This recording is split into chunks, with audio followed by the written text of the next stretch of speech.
नमस्कार. जय शंकर दत्तगुरु. ही छोटीशी कविता माझ्या आईबाबांसाठी. आई माझी घरात हसते तेव्हा अंगणातली तुळसाई खुलून दिसते. आई माझी घरात हसते तेव्हा अंगणातली तुळसाई कशी खुलून दिसते. बाप जरा निवांत बसतो तेव्हा तुळशीकडे पाहत असतो. बाप जेव्हा निवांत बसतो तेव्हा त्या तुळसाईला पाहत असतो. तेवणारा दीपक साऱ्या संसाराचा चित्रपट दाखवत जातो. तुळसाईमध्ये तेवणारा दीपक साऱ्या संसाराचा चित्रपट दाखवत असतो. नजरेत बापाच्या आपल्या लेकरांचं सुखाचं मागणं. नजरेत बापाच्या आपल्या लेकरांच्या सुखाचं मागणं असतं. आई बापाचं प्रेम आईबाप झाल्यावरच कळत असतं. साऱ्या आयुष्याची ओवाळणी लेकरांसाठी असते. अहो, साऱ्या आयुष्याची ओवाळणी लेकरांसाठी असते. आई बापाशिवाय जीवन राणीच अधुरी असते.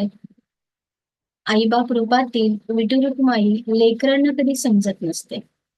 आईबापाच्या रूपातील विठू रखुमाई लेकरांना कधी समजत नसते. साऱ्या स्वप्नांना बाजूला करून त्यांची नुसती राबण्याची तयारी असते. माय स्वतःची काळजी सोडून लेकरांसाठी रात्र रात्र जागत बसते. दमलेत आता जरा आईबाप माझे. अहो, दमलेत आता जरा आईबाप माझे. थकलेले हात आणि थिजलेले डोळे. आता मला त्यांचे आई-बाप बनायचं आहे. आता मला त्यांचं आई-बाप बनायचं आहे. त्यांचं बालपण आता मला जपायचं आहे. हो, त्यांचं बालपण आता मला जपायचं आहे. दारात तेवत राहणारा दिवा तेवतच ठेवायचा आहे. आराम खुर्ची देऊन जरा बापाला हसताना बघायचं आहे. पुढच्या जन्मी लेकरू म्हणून मला परत यांच्याच हातात झुलायचं आहे. पुढच्या जन्मी लेकरू बनून मला परत यांच्याच हातामध्ये झुलायचं आहे.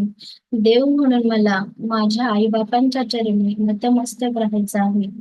देव म्हणून मला माझ्याच आई-वडिलांच्या चरणी नतमस्तक राहायचं आहे.